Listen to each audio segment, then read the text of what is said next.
Okay, we are live. So exciting here. Oh my goodness, my first live with you all. This is amazing. Let me see here. Make sure my mic's good. I think it is.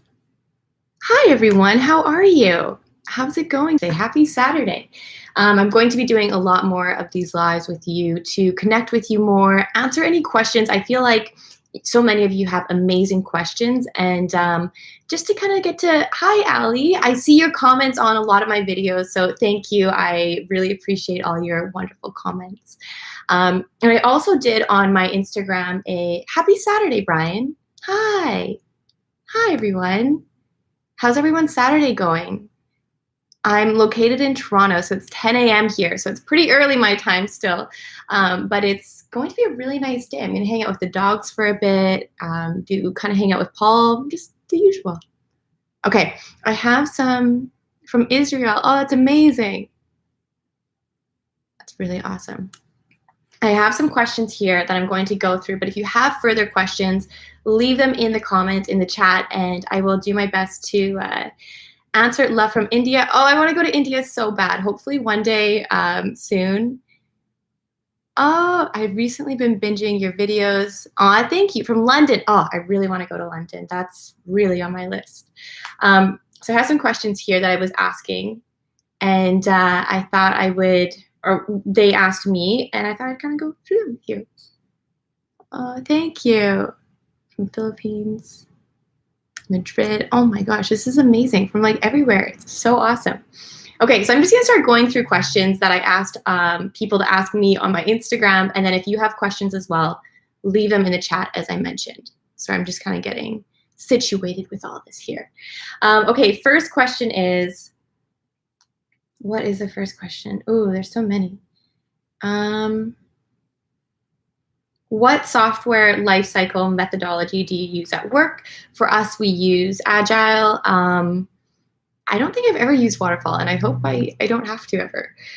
When did you start learning programming? I am 29 years old, and I started learning programming when I was 23, 24. I didn't know anything about coding when I went to university, and it was my last year of university. It was required to take a very basic coding course. Like I'm talking HTML and CSS, but I really loved it, and I was like, this is amazing. It's like a superpower. You can build whatever you want. It's so cool. So from there, I didn't want to go back to school for another 4 years because I just graduated. So I went to coding bootcamp here in Toronto. It was called Brain Station. I had a really great experience there. And from there, started my first company, which was at a startup. It was called Roomy. And essentially what Roomy did was we would help send over tablets, Android tablets, to different refugee camps for people who didn't have access to learning. So we would load up the tablets with different kind of learning materials based on what they wanted and ship them to different places throughout the world. So it was a really cool first job. Which full stack do you recommend boot camps? This is a great question. One I get asked a lot is, do you recommend boot camps over trying to take a course on your own? And the answer is,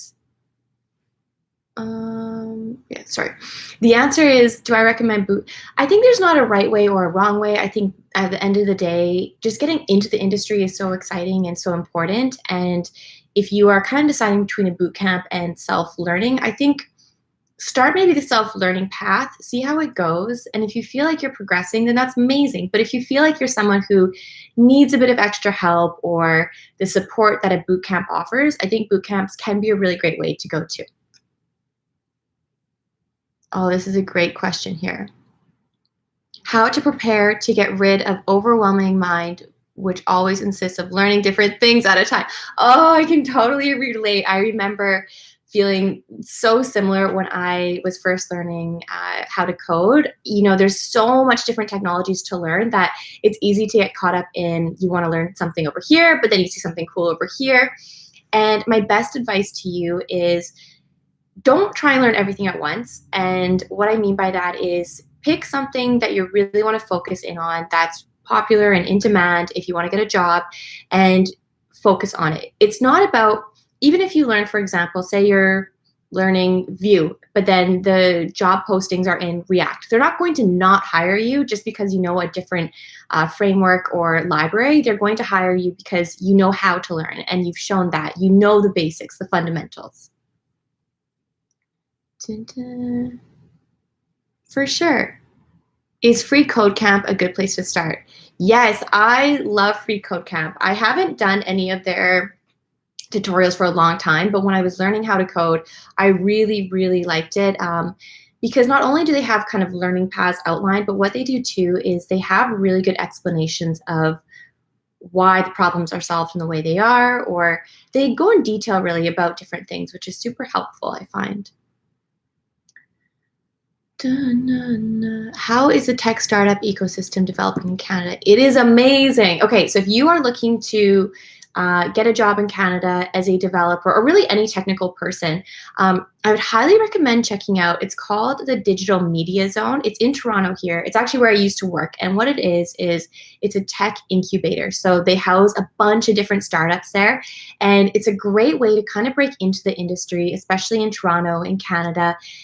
If you just Google Digital Media Zone Toronto, click on it. They have job postings there, and a lot of the startups that work there, I find, are typically really receptive to people with less experience or just breaking into the industry because they're too just kind of new and starting out as well. So Digital Media Zone, highly suggest you check it out. Okay. Dun, dun. Hi, Ari. Yes, I will leave the live on my channel if I can figure out how to. This is my first time, so I'll do my best, but yes, I will. How do I make millions coding? That is a great question. No, just kidding.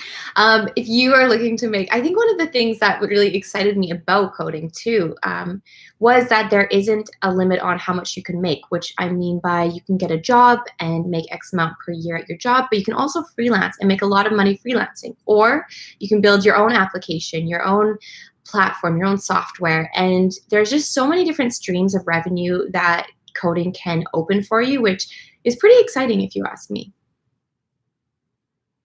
Codecademy is a good place to learn from. Yes, once again, Codecademy is a great place to learn from.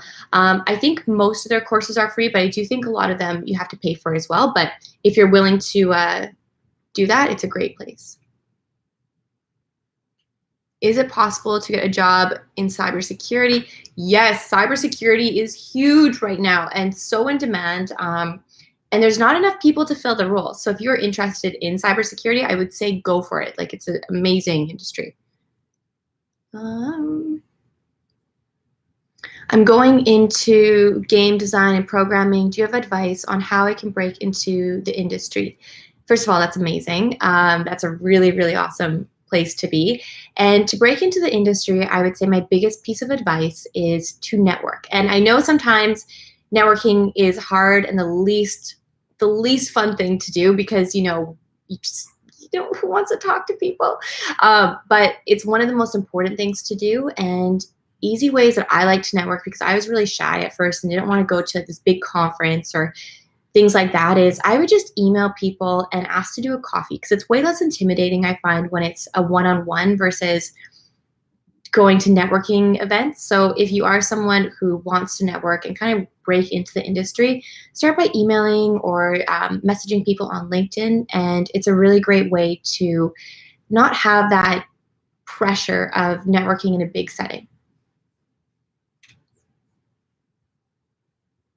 Oh, amazing. Okay, Coding JS, I will shout you out. Hey, Tiff, I'm starting my own coding YouTube channel. It's called Code Club Hub. Do you have any tips? That's amazing. First of all, I'll make sure to check it out. And my advice for you is just listen to your viewers and what they want.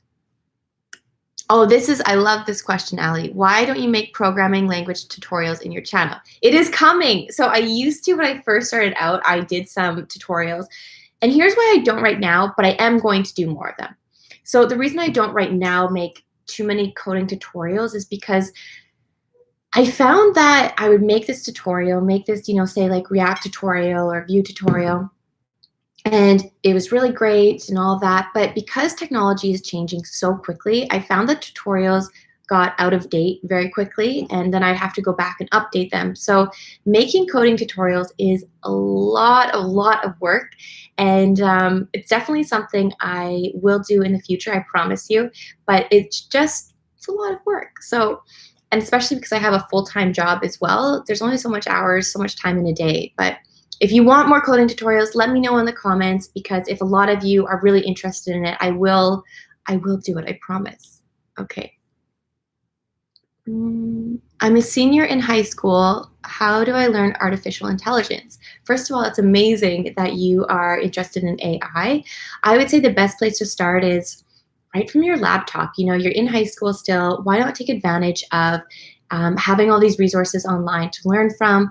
Just start by even taking some courses on Udemy or YouTube, and just like really soaking up all the information. We have so much information available to us that we can learn for free because of the internet.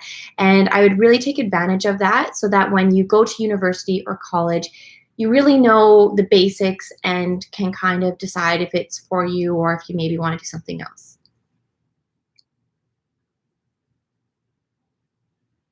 Samir. Hi, Samir. Saw your interview with the Uber chief of staff, loved it. Was curious, what kind of software developer are you, and how difficult it is to break into data science career with a non-technical degree? Okay, so first of all, thank you for watching that video with the Uber chief of staff. It's on my IGTV for anyone who hasn't watched it. And to answer your first question, what kind of software developer I am. So as some of you may know or may not know, I work at IBM as a software developer and technical consultant. So what that really means is I'm building for other clients, which I really love, because then I'm always working on different kind of projects. It might be web, it might be mobile, it might be front end, it might be back end, depending on what the client wants. So it's a really great way for me to constantly be learning new technologies and kind of always be a little uncomfortable because I'm always learning new things. So I really like that. So to answer your question, what kind of software developer I am. I'm whatever is needed from the client. So it can be overwhelming at times, but when you have a good learning platform and support system to constantly be learning, it makes it easier. So many awesome questions. Okay, Ariana asked, how's the UI UX field in Canada? It is huge. I mean, so many of my friends have made the pivot into UX and UI, and the salary is extremely high for it. The demand is really high. I think actually I was speaking to a recruiter yesterday, and they said that right now there are way more open roles than there are people to fill it. So if you are interested in that industry, even if you don't come from a technical background, UI UX is an amazing way to go. What do you think about investing in cryptocurrency? Do you think Elon Musk controls it because he once tweeted about coin? Yeah, it's true. It's crazy how much impact that a celebrity or public figure can have on, for example, like Insanity Gamer mentioned cryptocurrency. So what do I think about cryptocurrency? I think it's always good to be curious and explore it. And, if you have the means, maybe invest some in it. I don't, like, everyone's so different. I don't want to tell you what to do, but that's my take on it anyways. I'm not investing my life savings in it, but I think it's fun to kind of play around with for sure. Okay, we're just going through. Oh, from Texas. That's amazing. I want to go to Texas really bad.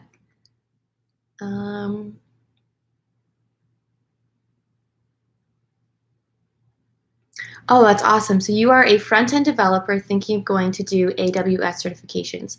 Yes, go for it. AWS certifications are a great way to not only learn new skills, but also they look amazing on a resume.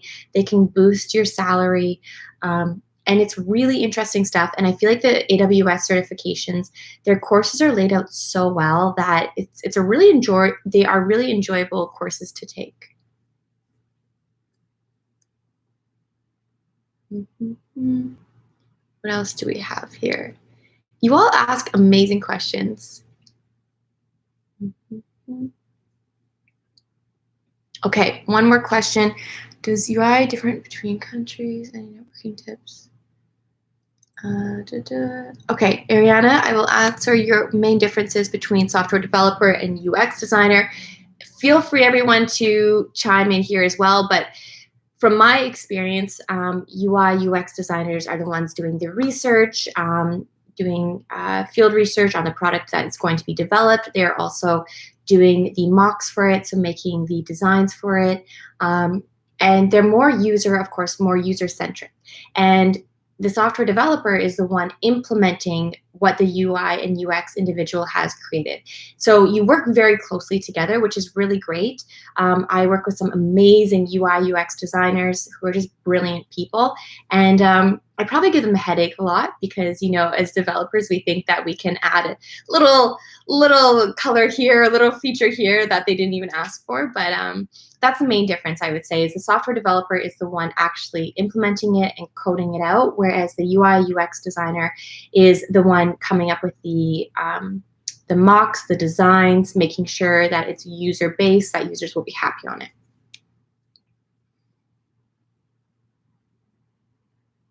Okay. Who is behind you? No one's behind me. Oh, this is my dog's bed right here. Maybe that's what you mean. And then above here, you can see is an elephant photo. Oh no, oh no. The setup now is coming to an end.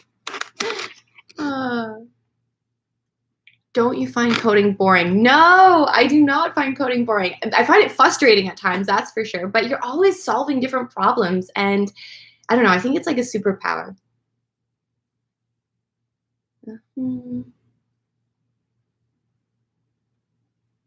What else do we have? And when you consult, do you work with a full team? Yes. So my consulting side of things at IBM, what it means is I work with some amazing other IBM employees. I am an IBM employee. And then we also work with the client's employees. So you work with both, which is really cool because you meet a lot of awesome people.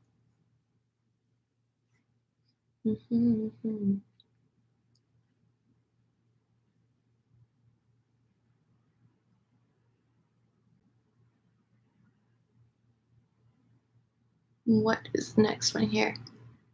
I'm second year student in college. I am already comfortable using Spring Boot and I'm learning JavaScript this year, React. Do you think this is enough to get a full-time job when I graduate? Well, I think, first of all, I see you asked another question up here too. Where was it? Oh yeah, same question. Yeah, I mean, it depends. If you want to specialize and become a React developer, then it sounds like you're already on the right track. If you want to be, say, a backend developer or app developer, I would say you might need to learn a little bit more. But one of the things that I can't stress enough is you don't need to know as much as you think you do. When you go on job postings, it's very deceiving, though, because it says you need 10 years experience and you need to know 20 different languages. Not maybe that, but it just feels really overwhelming. And I don't know why they do that because it's not the case. If you're working for a good company, they want you to learn on the job with you. They want to help grow your skill set and be supportive.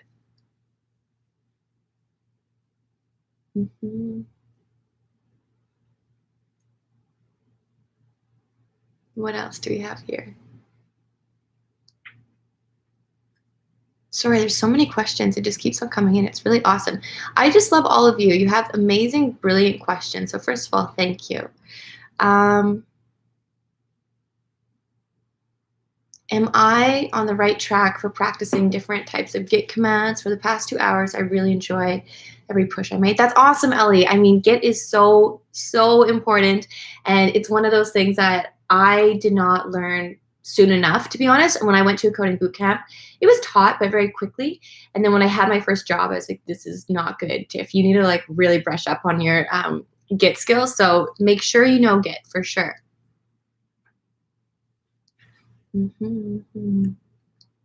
What was your first job? I kind of touched on this earlier. It was my first job in technology was at a startup.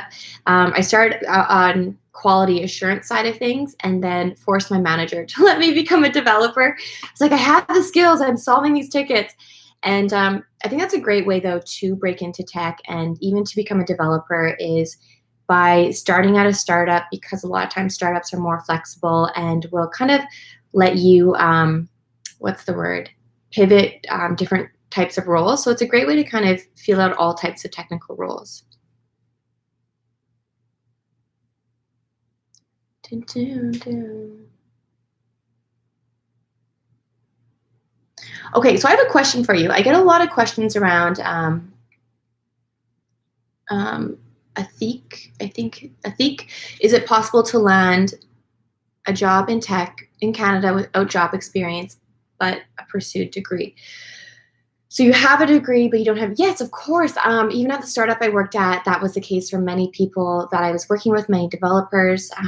They got a degree here in Canada or other places too, and they now are working in Canada. So yes, to answer your question. But I was thinking it'd be interesting to do an interview with someone who went through that process of maybe they didn't live in Canada, they came to Canada and got a job as a developer. So if you are interested in that, let me know in the comments because I will do a interview with them.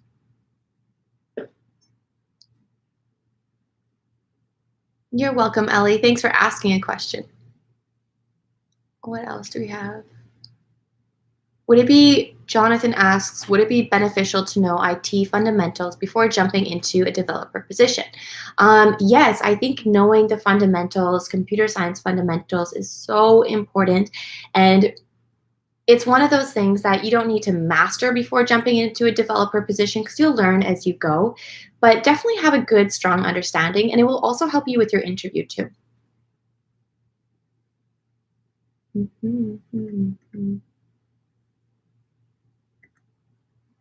What else do we have?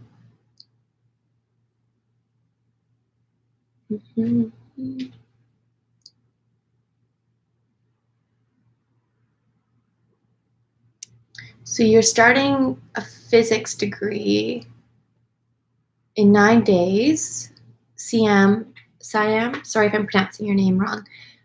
A physics degree in 9 days for 4 years, but I want to get into the tech industry as a developer. Okay, so basically I think what you're asking me is you're starting a degree for something else, but you want to get into a developer role or data science role. So for sure you can. I would say finish your degree if you can, because it's just valuable to have a degree if you're already in that process. But then what I would say is you can definitely pivot to different roles in tech. Tech, one of the best things about it is a lot of the roles don't require a specific degree. I know, for example, Google, Amazon, all the big tech companies really took out that a computer science degree was needed or necessary because they recognize that it's more about experience. So if you're taking a degree in something else, on the side, focus on development or data science, whatever you're interested in. Greetings from Argentina. Hi, Eduardo. I really want to go to Argentina. I have it on my list, hopefully soon. Oh, this is a great question too. What is the best age for learning how to code? There is no right or wrong age. Obviously, when we are younger, we have more time typically, so it's easier. But if you are someone who didn't have that opportunity, you can learn coding at any age. Dun, dun, dun. What else? Lillian says, I want to become a front-end developer, but may not have finance for studying at school. Would you recommend sites on the internet where I can study on my own? Great question, and that's awesome that you want to become a developer.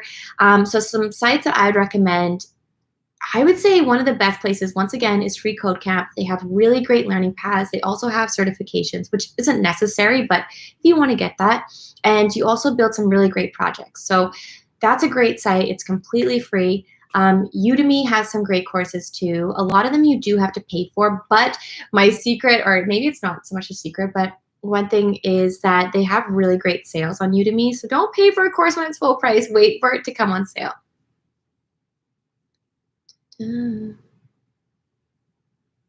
What else? Which is better, data science or full stack developer? Neither is better or worse. It's just different, and they're both very, very important.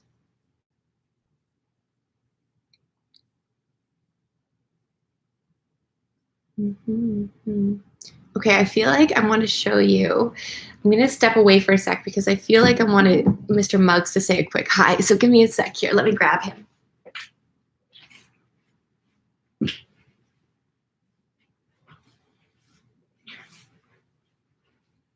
Okay. Say hi. He was sleeping a little. Say hello. You might see him in some of my videos, but this is Mr. Muggs. He's my wiener dog. He is just over 1 year old. Hmm? Okay, I'm gonna ask some more questions. Hmm?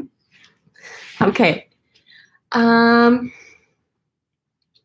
tech pup. Yes, Mr. Muggs is a tech pup for sure. Huh, Muggsy? How many programming languages do you know? So my main programming languages I know. My first one I learned was JavaScript. Then I moved on to PHP for work for my first job. Then I had to learn some. Oh, where are you going, Muggsy Bugs? He's walking around now. I'll just leave him. Then I had, okay, so JavaScript, PHP. Then I had to learn Swift for iOS development, Android development as well. I've had to do a bit of it. Once again, it's really based on whatever my client needs, so it can really vary. Is blockchain development a good career option? And what are the benefits of contributing in open source? This is an amazing question. So blockchain is a great career option. I think it's going to be more and more in demand as it continues to grow. So that's the, oh no, if the door opened, it's because Muggsy was walking through. It's not that spooky, I promise. Sorry, let me focus here. Okay, so blockchain, yes, it's a great career option and it will continue to be more and more in demand. And why is contributing to open source important? Well, first of all, it's really important because you're learning a lot and working with a lot of different people's code, which is great. It's important to give back to the community as well. And it's just kind of a win-win. You're learning, you're growing, you're working with other people. What else do we have here?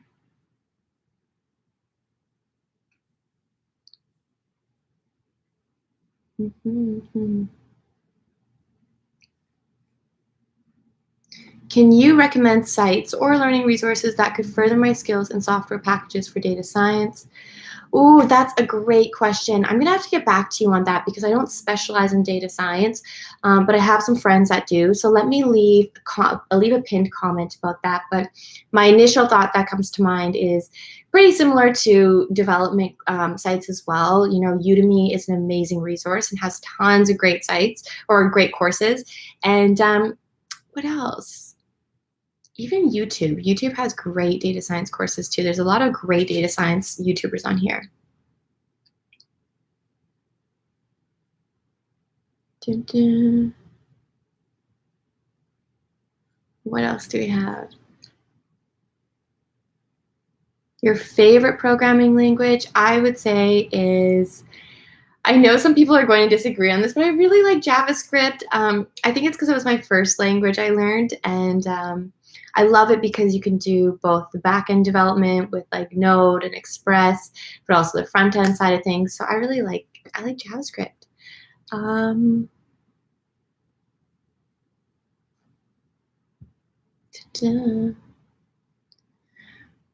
What else?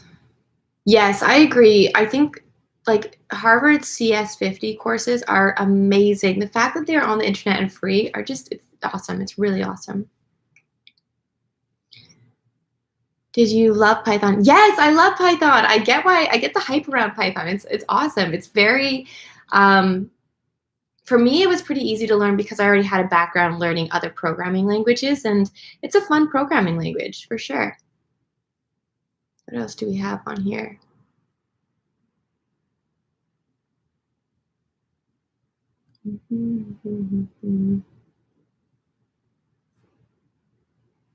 How to stay motivated. Honestly, most of the time I don't stay motivated. And I think that's really important to note is it's not about motivation. It's about consistency and discipline. There's gonna be so many days when you wake up and you don't feel motivated. And it's more important to just think about the big picture. Why are you doing this? Why are you learning what you're learning or working towards what you're working towards? And I like to think about my future self, like what would the future Tiff say? And I always think, okay, let's try and do the future Tiff a favor, meaning work hard today so that the future Tiff doesn't have to work hard, hopefully. Hello. Dun, dun. What else do we have? How do you manage work-life balance? Oh, and Mr. Mug says hi too. Work-life balance is hard, especially when you're working from home because, like my office is right behind me. So I'm lucky that I can just close the doors and it'd be done for the day. But it's tough because you hear, the notifications going off from work and things like that. So for me, what I try and do is once 5:30 or whatever time I'm done for the day ends, I close my laptop and put it away. I don't check it again. I don't check my work messages. And that really helps. And I find going for walks throughout the day helps, just getting outside. But it's very tough when you work from home to have a work-life balance. Eventually, I'll be going back into office, and I'll take you along with me then through some really fun vlogs.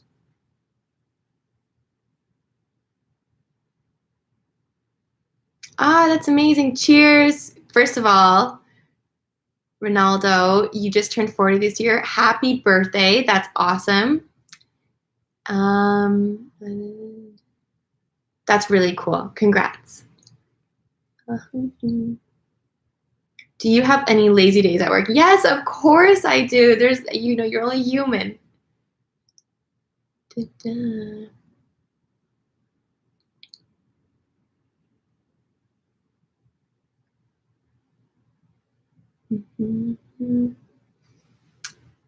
Gabby, hi Tiff, you are such an inspiration. Thank you so much for being a great role model. Thank you. Do you ever find that being a woman in tech poses any extra challenges? Yes, definitely. But I think if you have a strong community or a mentorship or people to support you, can really help keep you lifted and moving forward. So my biggest piece of advice for that is find your community, find even one or two people that support you and are your biggest cheerleaders, because that will make a world of a difference. I feel like I need to do a whole video on this, so I'm going to end it there, but thank you for your great question.